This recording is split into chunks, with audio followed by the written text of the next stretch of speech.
what recording? I gave you my full money. Bulungi nnyo in a polite way. Here, ojja kunkuba. I'm going to get you. I'm not a kid. I'm not a kid. Okay, no jaka masanyalaze. Tomanja de 11 ekyamasanyalaze. Nkugambye. Yes, jonna tulina kyomanja. Olina kyomanja? Olina kyomanja? Kakati ozekola. Ebintu byange biri eri bifa. Bwe biba bifa nkugambye fune nyumba endala meka anti ziri meka zogera omuwendo anti ziri meka goyagala efulumya ebintu nga kuwe kwata sente zange ozimpi kwata emitwalo gyange 5 ate tokkirizibwa kundicodinga ani yagamba you don't have right to record me dama ogambe nkukube dama ogambe nkukube aye Oga nti njigira masanyalaze sebo onkuba. Oga ntera kama masanyalaze msanzi goje ko nga nkulira. Yawo gambe nkukube. Nkuba okubira ku sente zange. Andi usi. Goza zina zijaluda. Oza nazionda bulonzi. Ku sente zange. Ongambira okunkuba. Nkukubira ku nju yange. Kino gwe. Ebyo ozanya n'abaana babaana bato.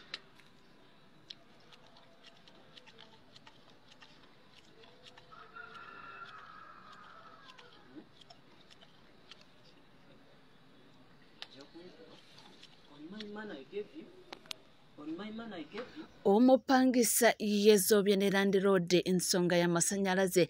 Omupangisa alamiriza Land Road ntatuuka obudde n'abajjako amasanyalaze. So nno buli kimuwa era ndowooza mukatambi owulidde nga mubuuza kiki kyesikuwa sente zo nsasula mu budde sente zonna zoyagala nzikuwa lwaki oba otujjako amasanyalaze. Abapangisa Land Road we batyo gye bali nga be bakupimirako bagamba ate wezituuka essaawa 4 amasanyalaze tulina ogajjako ate era ku makya nnyo ssaawa 2 amasanyalaze galina okuba nga gavaako ate tuzzeeko ssaawa 2 ez'ekawungeezi kwegamba ebintu ng'ebyo byatabudde musajja watanagamba nedda enough is enough. Nga tuvuddeko eyo era nga tweyongerayo mu mawulire ag'enjawulo yassa mwena mwakitegedde nti mwana mulenzi Kayanja Timothy abasinga obungi gwe tumanyi nga Jaden yeetaaga obuyambi. Nonno mu kusooka yabadde atugambye nti yeetaaga $30,000 egya dola ate oluvannyuma lw'okutuula n'aba nga calculating obulungi ennyo yesanze nga mu butuufu ajja kuba nga yeetaaga $40,000 egya dola. Akatambika kano ngagezaako kunnyonnyola.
Era gwe jigwako mba nfudde ate sente nziba ziwezi. Sente ekitegeeza kino kyonna kye tuliko sente wezigaana okuwera tebagenda kukyusa bone marrows. Bakukyusiza Uganda. Nino kugenda Kenya, waliyo India, waliyo America, waliyo ne Turkey. So nsi nyingi ezikikola naye just kale otunuulira costs.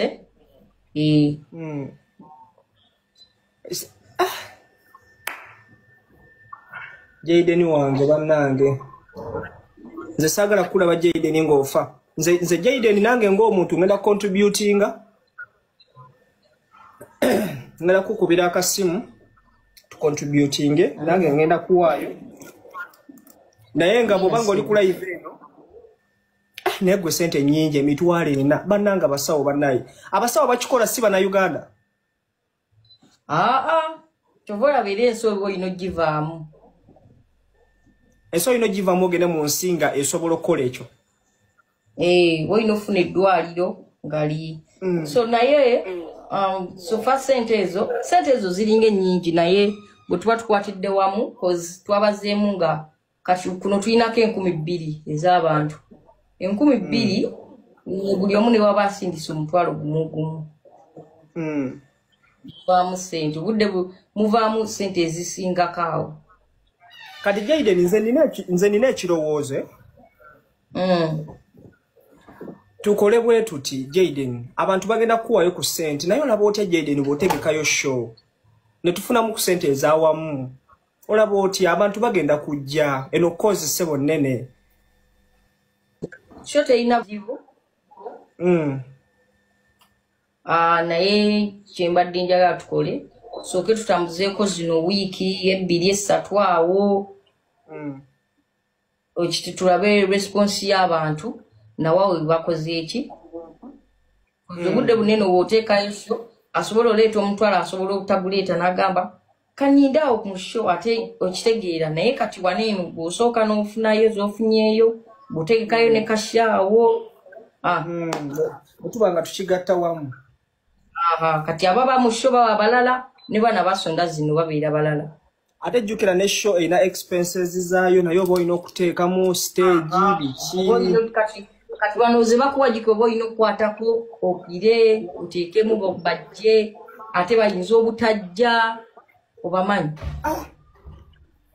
so kati Jaden mbadde nsaba abantu obasomere enamba mbadde nsaba abantu bananga ali eyo ng'olina ky'olina nga wandyetaaze okudduukirira omulanga gwa Jaden ffe twabagambe tugenda kulwana paka ku mulwanyi asembayo tetugenda leero kukkiriza muntu kufa nga tetulina kye tukoze so alina ky'olina nga wandyagadde okuyamba Jaden sindika request yo ojje wano osindike sente zonna z'olina but before waliwo abali eyo nga bo tebaagala kujja ku podium nga baagala kuyambira eyo gye bali so Jaden soko some namba y'essimu egendako essente ezo nange kasajja katu kagezaako okwegumya era nga bambi yeegumya naye waliwo statement gye yakoze yagambye nti sijja kwesiba nnyo ku bantu bwe banaaba nga tebampadde emyezi 3 n'ebanga etuuse nga sifunye leka mbeere emyezi 3 gye bampadde naye mukama wanaayamba ne bampa alhamdulillahi nja kubanga nkola ki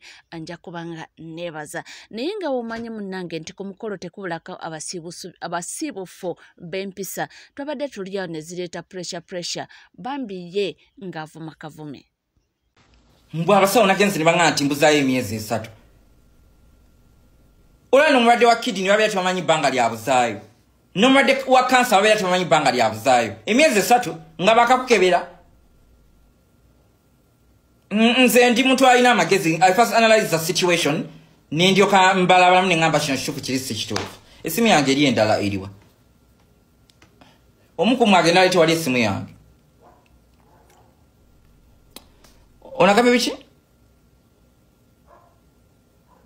mbu loose mouth I don't give a fuck you see this loose mouth it has made me who I am what about you who has a nice mouth and your mouth is not loose where are you in life who even knows you you're talking about my mouth being loose but I was on national television for 1 month because of this mouth you don't have any records you don't have data omuntu naye kusearching essaawa eno they don't know you me my mouth has brought me where I am where are you bitch go to say wambulamu ndeke era nga tweyongerayo mu mawulire ag'enjawulo y'omusajja mukulu Palaso si musanyufu n'epengepenge era talina bigambo biwoomu yadde n'akamu byalina gy'ali nsonga ki ajuzijuzi waneeno mwabiraba nti Wizo Manizo abadde ali mu lutalo n'epengepenge era pengepenge yalangira Wizo Manizo ebisongovu naye ng'ensonga ziva nti pengepenge yatyoboola ekitiibwa kya mukulu pulezidenti w'ekibiina kya NUP wamu n'okuvoola ekibiina kya NUP. Penge wano wentudde maka gange makindye mu kigagga gyentudde Bobo tuweereza video in case ngoyagala okunvuma otubulira naawe gy'otudde wa era waani nze nzivaako boy ndi birala am a big deal okitegedde so me brother sit your ass down muntu atakulumbye onfiirako ndi mbulago bw'omala odda mu ssimu yange osekaaseka nkimanyi you can say so, you know a lot about me and you can say so much naye what you know is the old me from America nga tulonda amagi g'enkoko ffenna yoyo gomanyi tokyamanyi ebyange ebirala nawanama namayuka wompimira siwe ndi boy sikyali walula jeke y'ennyonyi si ye jeke ya pitch gompimira ku jeke ya pitch my bro ndi biwanvu so zija mu ntalo zo love yourself live your life enjoy social media attention nothing wrong tewali buzibu social media kufuuka mulimu era abazungu bagikola abantu bakole remotely from home naye nga bazimba sikumenya gojja looza gwe mumenyi wekka twalina ne bavikita kamenyo kati sebo oba tulina ne bavikita kamenyo kale kaŋŋambe so me brother let me shine onzijukiza omwana nga banne bamusala nnyo mu kapiira nga bakyali bato n'asigala n'ennooma don't have no hate on a man atalina famire y'amayanja bingi ebitugatta bingi ebitwawula naye ate teweefuula nnyo nti ate gwe otumanyi nnyo olina eryato oyogerere nange bro bino si byoyogerera e Bulaaya tebina kye bigenda gasa struggle jangu wano tulwanirire eggwanga tulinunule jangu wano tukuyiseeko mu mazzi g'eyigange eyo gye tuyita jangu wano ulire ku bunkenke mu ggwanga mwennyini mulekerawo ku disrespectinga ba generals from a farm and sit down olumba kati onumba nze nakoze ekigwe penge yeah man nze nno nina ati woteeka ebigambo nja kukubamu n'oluyimba nduteeke ku Spotify nsasulwe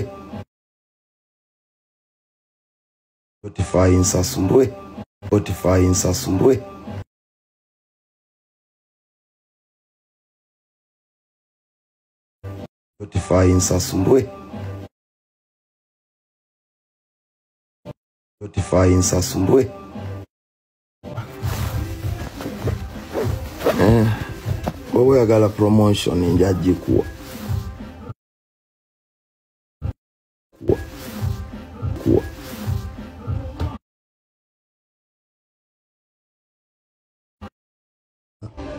nze sitya losi ate sigaba bondi siri wa polisi bangi babiyingira balooza byakusaaga and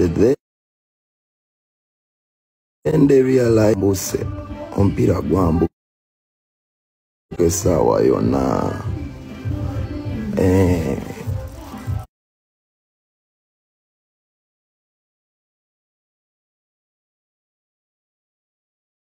so kakana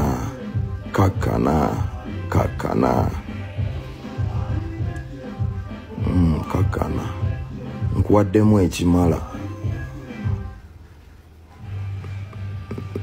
naye nze ndi versatile buli style njikuba ndi kyuma kya stiru n'abakuba mbakuba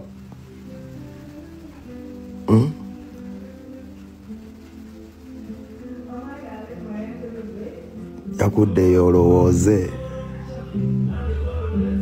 nti wala naye lyrics zituukayo n'ebirala bingi nja kusabira essaala nja kusabira dduwa y'abasiraamu penge nja kulomberayo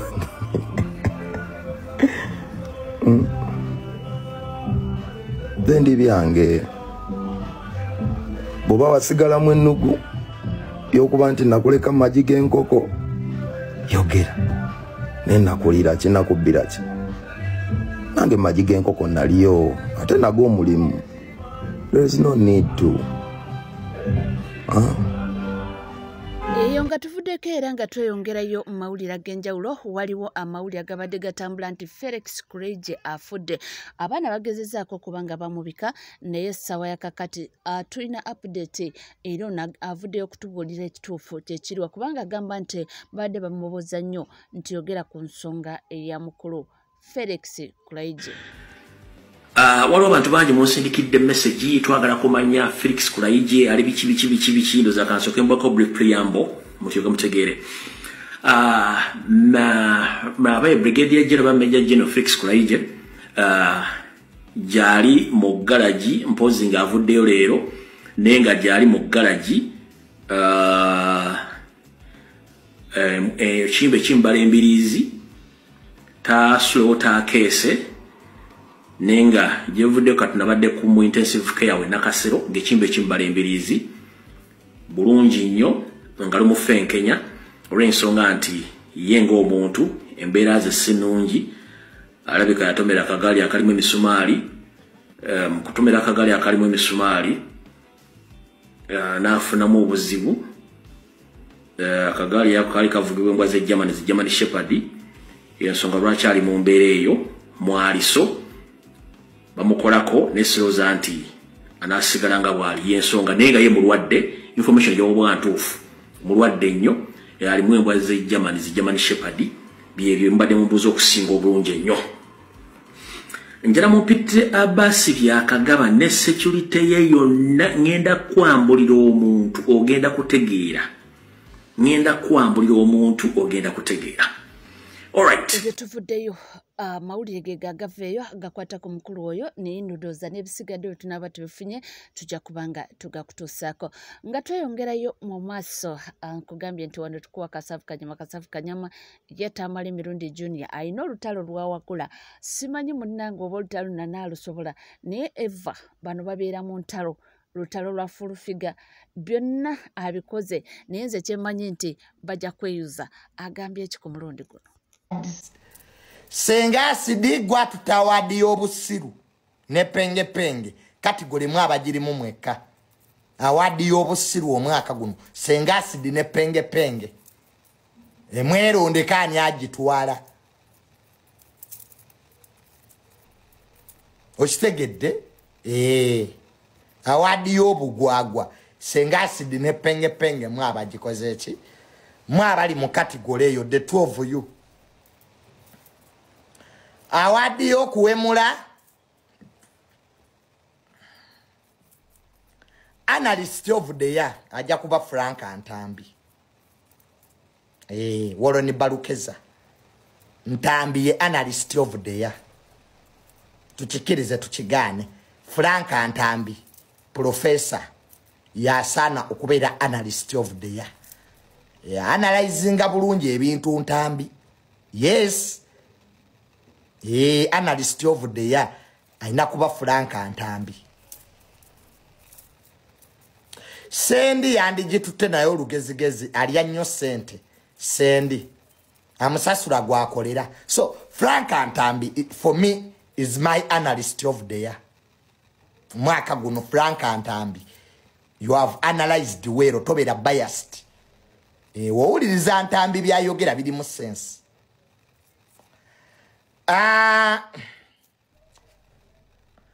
Omukube of the year. Omukube of the year. Ye full figure. Yasinzo okuba omwaka guno. Full figure award tusaboberewo gitwale. Omukube of the year full figure. Gwasinzo okuba omwaka guno. Bakuba yes ensi yonna neetegeera yegwe omukuba of the year. Mama Flower awadi yo eri 13 gikime omukubi of the year omukubi w'omwaka ye Nammere Nammere gwasinza okuba abantu kategori mugirimu n'alien skin mwabasinza okuba abantu Nammere n'alien skin naye nga award erina okugenda wa Nammere ye mukubi of the year the beat of the year the beat ni ye full figure so kategori zino twazitenzese bulungi omukubi of the year ye Nammere omukubi of the year ye full figure so kategori balimu n'alien skin abasinza okuba abantu omwaka guno abadde Nammere n'alien skin